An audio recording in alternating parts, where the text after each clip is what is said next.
भीख मांगते हुए बहुत से बच्चे मुझे दिखते थे। आंटी जी ये बच्चों के साथ आप गलत कर रहे हो, मैं आपका साथ दूंगा और बच्चों को भी पढ़ाऊंगा। मैं मेरे बच्चों को पढ़ाऊंगा, बाकियों का मुझे नहीं पता।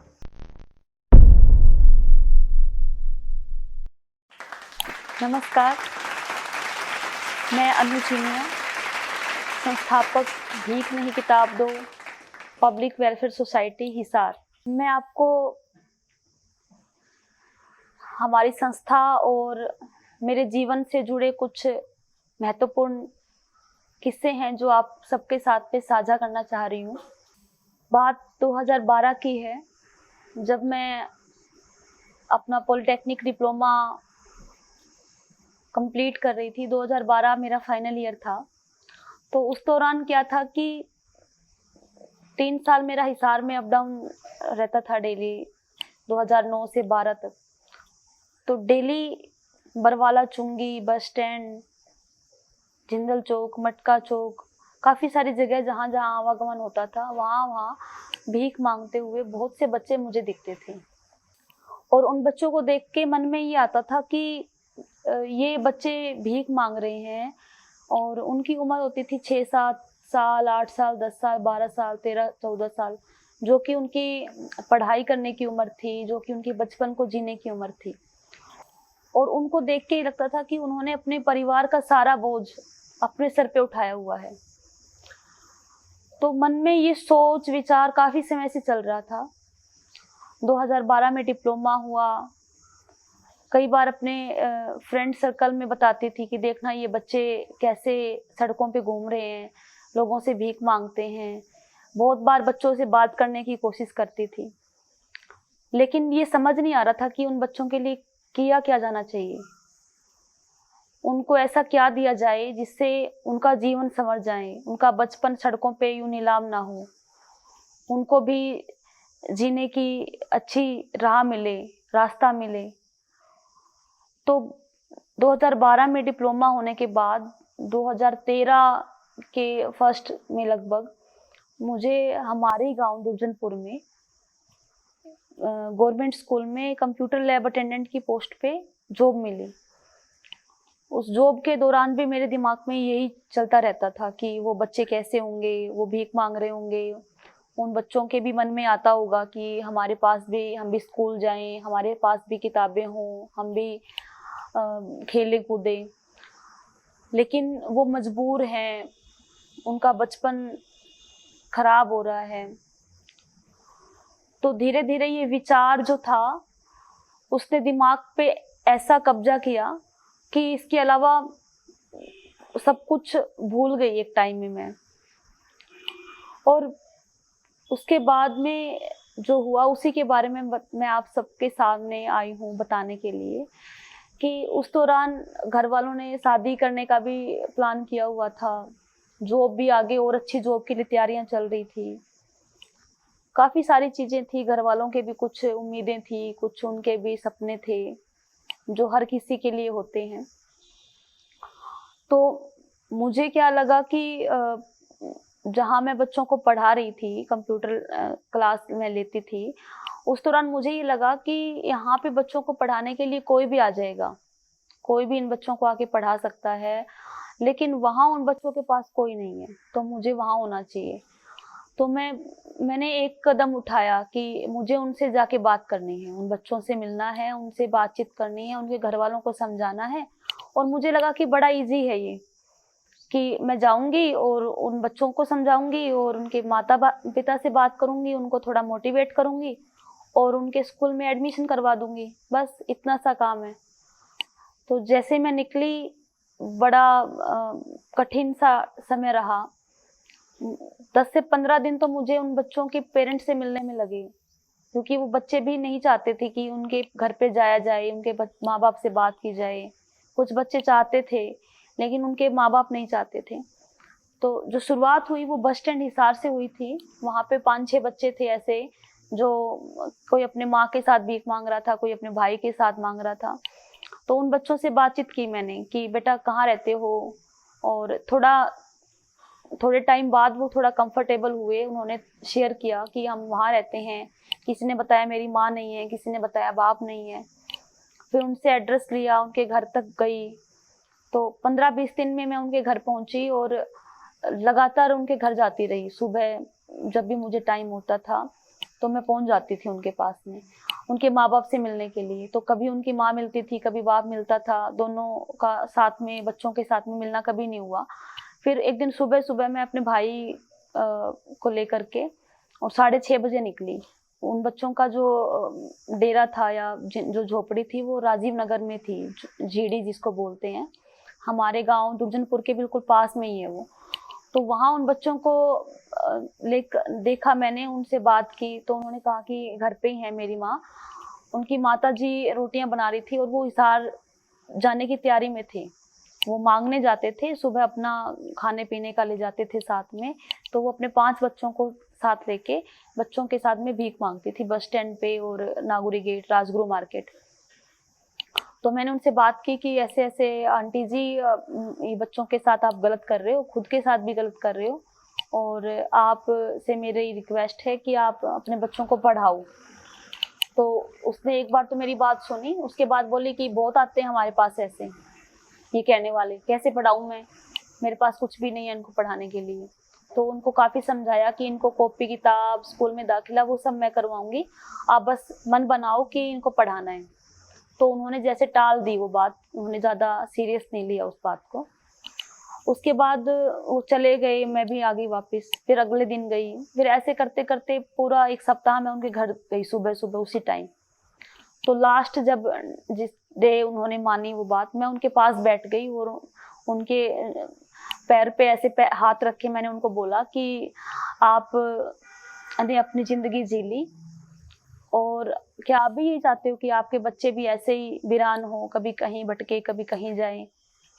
तो उन्होंने क्या बोला कि मैं नहीं चाहती कि मेरे बच्चे ऐसे भटके, लेकिन मेरे पास कोई ऐसी व्यवस्था नहीं है, बच्चों के बाप का साया नहीं है सर पे, हम लोग मांग के खाते हैं, और अगर मैं काम करने जाती हूँ तो मेरे बच्चों को कौन रखेगा, इसलिए मैं अपने बच्चों को लेकर के मांगती हूँ और शाम को हम आके उसी से अपना गुजारा करते हैं। मैंने उनकी बात को समझा, काफ़ी सोच विचार के उनको ये बताया कि आप उसकी चिंता मत करें, उसकी भी हम लोग व्यवस्था करेंगे, आप एक बार बच्चों को पढ़ाने के लिए बस हमें परमिशन दें। तो वो बोली कि मेरे 5 बच्चे हैं, मैं 3 बच्चों को पढ़ाऊंगी और 2 बच्चों को मैंने नहीं पढ़ाना।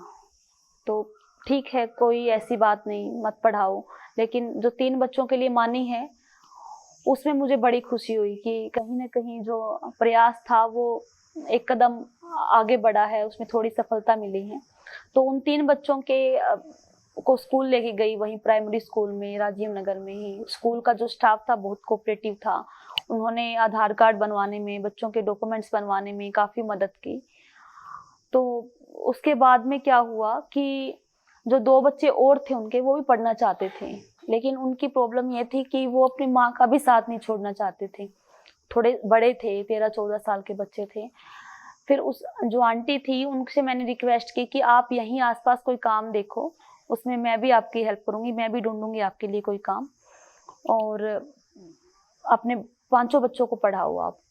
वो मान गई, और वहाँ नज़दीकी हमारे जो गांव के पास में है बाग है काफ़ी बड़ा, जो NSC जो सीड्स की जो सरकारी जो कंपनी है, वहाँ पे उनका बहुत बड़ा बाग है। तो वहाँ उनके लिए बातचीत की कि यहाँ इनको मजदूरी का काम दिया जाए। वहाँ उनको काम मिल गया, उनके 5 बच्चे स्कूल जाने लगे, उनके लिए स्कूल बैग, यूनिफॉर्म, सब चीज़ों की व्यवस्था की। तो जब वो 5 बच्चे स्कूल गए तो बड़ा कॉन्फिडेंस आया और बड़ा अच्छा लगा, बड़ा सुकून मिला कि एक छोटे से प्रयास से और उन 5 बच्चों की ज़िंदगी सही रास्ते पे आ गई है। वो 5 बच्चे अब भीख नहीं मांगेंगे, वो किसी के आगे हाथ नहीं फैलाएंगे। उन बच्चों को भी जीने की एक उनको भी जिंदगी का एक एम मिल गया है कि हमें पढ़ाई करनी है। तो रूटीन में उन बच्चों के पास में जाती थी, कभी 2 दिन छोड़ के, कभी 3 दिन छोड़ के। फिर मन में ये था कि जब ये 5 बच्चे स्कूल जा सकते हैं थोड़े से प्रयास से, तो बाकी बच्चे क्यों नहीं।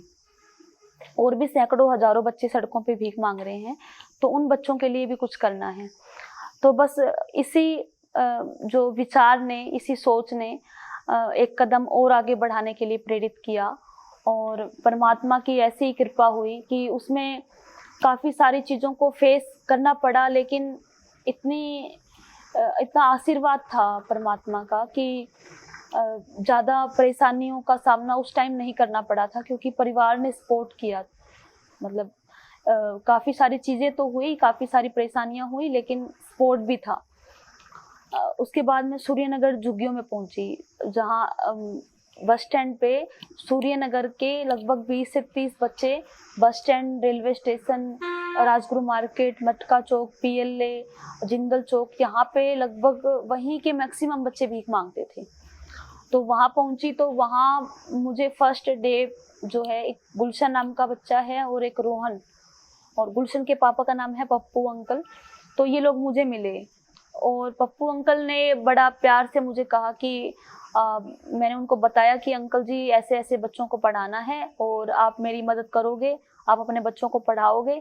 तो उन्होंने, अंकल ने फर्स्ट डे मुझे इतना आशीर्वाद दिया, बहुत से प्यार से उन्होंने कहा कि हाँ बेटा ठीक है, मैं आपका साथ दूंगा और बच्चों को भी पढ़ाऊंगा, मैं मेरे बच्चों को पढ़ाऊंगा, बाकियों का मुझे नहीं पता।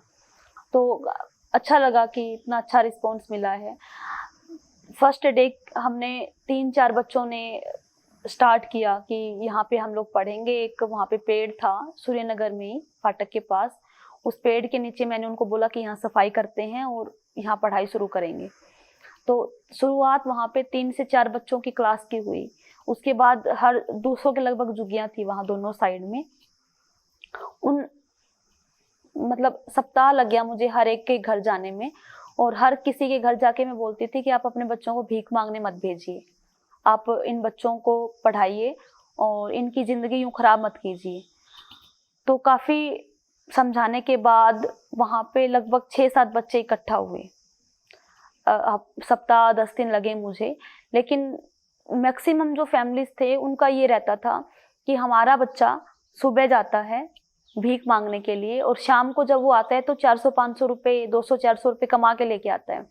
अगर हम आपके पास बच्चों को भेजेंगे तो आप हमें क्या दोगे? तो मुझे बड़ा अजीब लगा कि मैं इनके लिए अपनी जॉब छोड़ के और अपना परिवार को थोड़ा समझा के और एक कदम मैंने इनकी ओर बढ़ाया है, लेकिन ये लोग मुझे ये रिस्पॉन्स दे रहे हैं कि आप क्या दोगे मुझे। तो उस टाइम मैं चुप रही काफ़ी कि कोई बात नहीं, इनको अभी समझ में नहीं आ रहा कि शिक्षा का महत्व क्या है। जब समझ में आएगा तो हो सकता है ये लोग समझे इस बात को।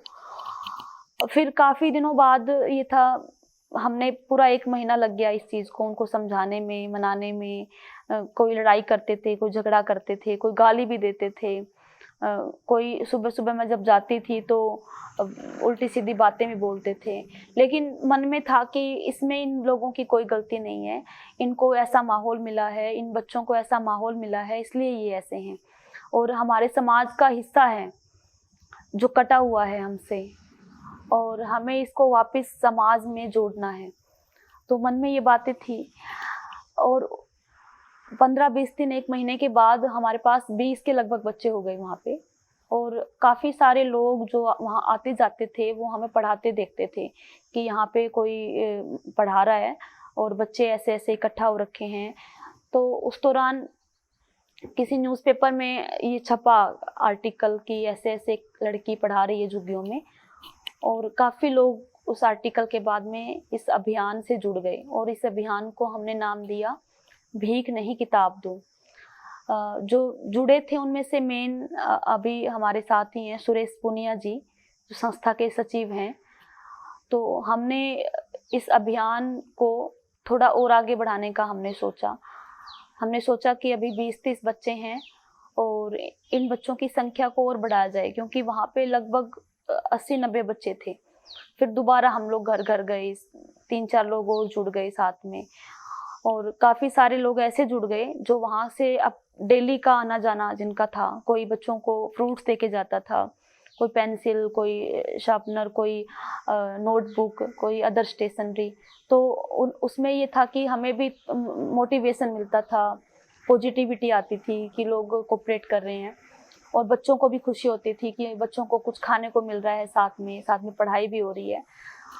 तो वहाँ पे 2-3 महीने के बाद हमारे पास 80-90 बच्चे हो गए। टोटली बच्चों को हमने वहाँ पे लाना शुरू किया और पढ़ाई शुरू की। कुछ वॉलंटियर जुड़ गए साथ में, जिसमें कुछ लड़कियाँ थी, कुछ और अदर लड़के भी थे, कुछ कॉलेज के बच्चे थे, कुछ रिटायर्ड पर्सन थे। और उस टाइम क्या हुआ कि एक कार्यक्रम में हमें बुलाया गया, जिसमें आईजी अनिल राव जी जब हिसार में आईजी थे, तो वो उस कार्यक्रम में मुख्य अतिथि थे। तो उन्होंने बड़ा प्यार से सर पे हाथ रख के कहा कि बेटा आप इतना अच्छा काम कर रहे हो, तो उसमें मैं भी कुछ इसमें मैं क्या कर सकता हूँ। तो उस प्रोग्राम में उन्होंने कहा कि आप ऑफिस में आके और मुझसे मिले और मैं भी इसमें कुछ हेल्प करूँगा। तो हम नेक्स्ट डे उनसे ऑफिस में मिले और उनसे रिक्वेस्ट की कि सर हम लोग जहाँ पढ़ाते हैं वहाँ पे डिस्टरबेंस है बहुत ज़्यादा, बच्चों के पेरेंट्स की भी, और बच्चे भी वहाँ पे कंफर्टेबल होकर नहीं पढ़ पाते हैं, क्योंकि चारों तरफ उनके पेरेंट्स रहते हैं, ट्रेन आती जाती रहती है, ट्रैफिक होता है, लोगों का काफ़ी ज़्यादा इंटरफेयर रहता है। तो उन्होंने बड़े आशीर्वाद से और बहुत अच्छे से हमें बोला कि हिसार में कोई ऐसी जगह आपको दिखे जहाँ आपको बच्चों को पढ़ाने में असुविधा ना हो, अच्छे से आप उनको पढ़ा पाए, उस जगह पे आप जाके मुझे बताएं, तो आप वहाँ पे बच्चों को पढ़ा सकते हैं।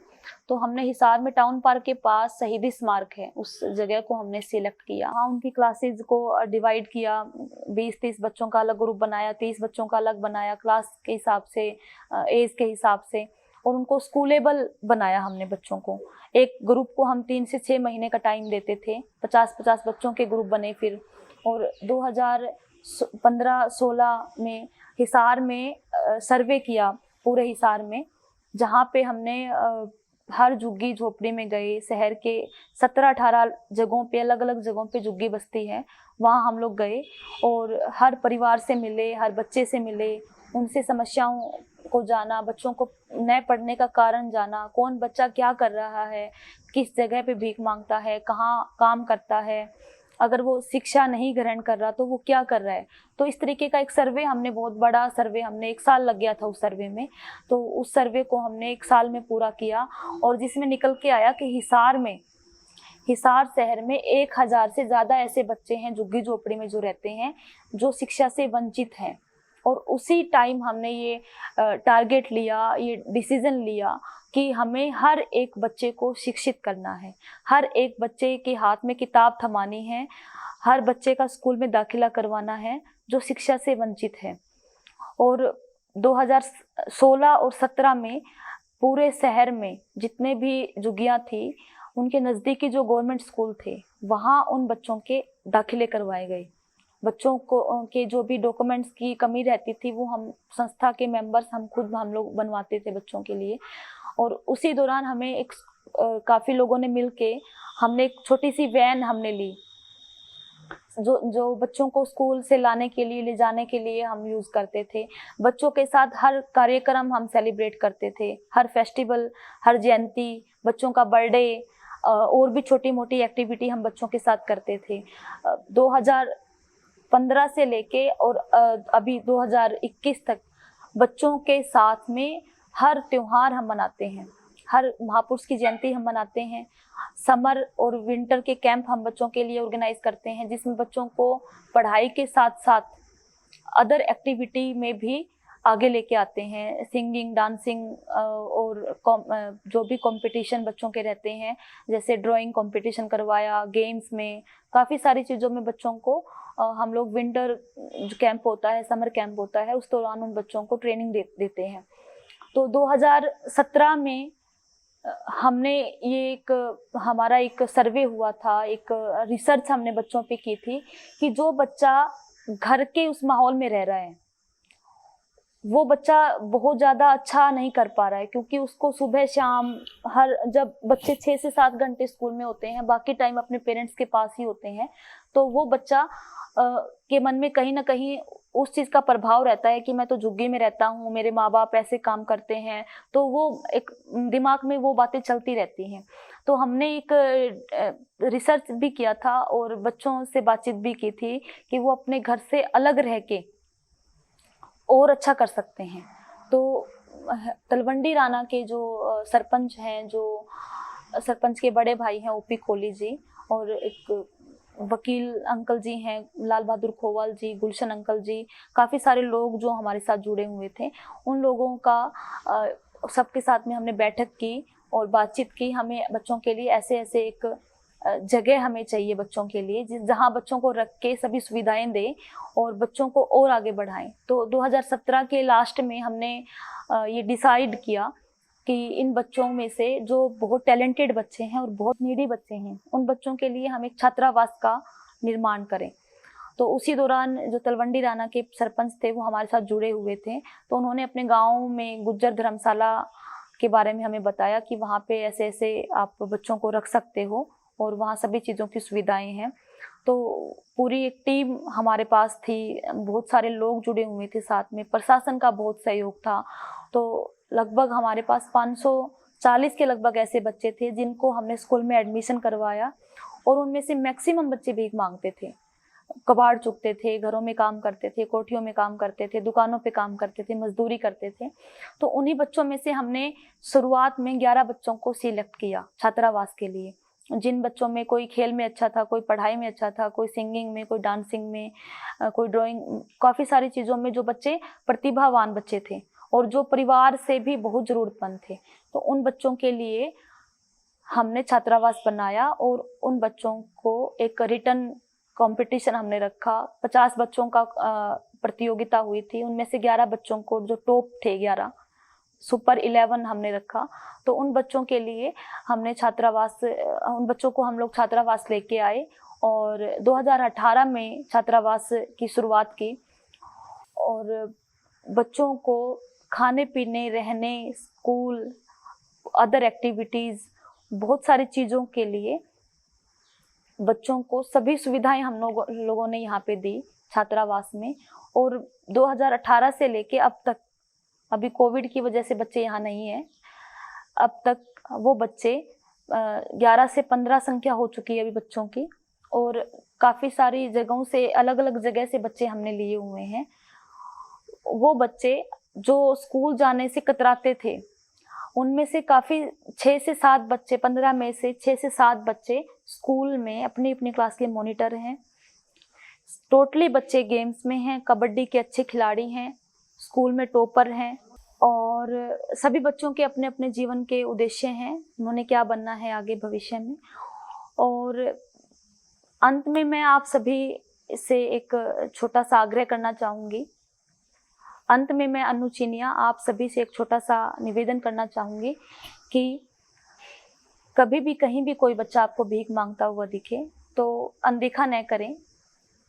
उस बच्चे के जीवन का सवाल होता है, तो आप थोड़ा सा समय निकाल के उस बच्चे को मोटिवेट करें, और अगर आपके पास समय नहीं है तो आप हमारा नीचे नंबर दिया गया है, उस नंबर पे कॉल करके हमें इन्फॉर्म करें। आपका एक कॉल उस बच्चे की ज़िंदगी संवार सकता है, और हमारा भविष्य में भी बच्चों के लिए, हर बच्चा जो शिक्षा से वंचित है उस बच्चे को शिक्षा से जोड़ने का उद्देश्य हमारी संस्था का है। और इसी के साथ मैं आप सभी का धन्यवाद करती हूँ। धन्यवाद।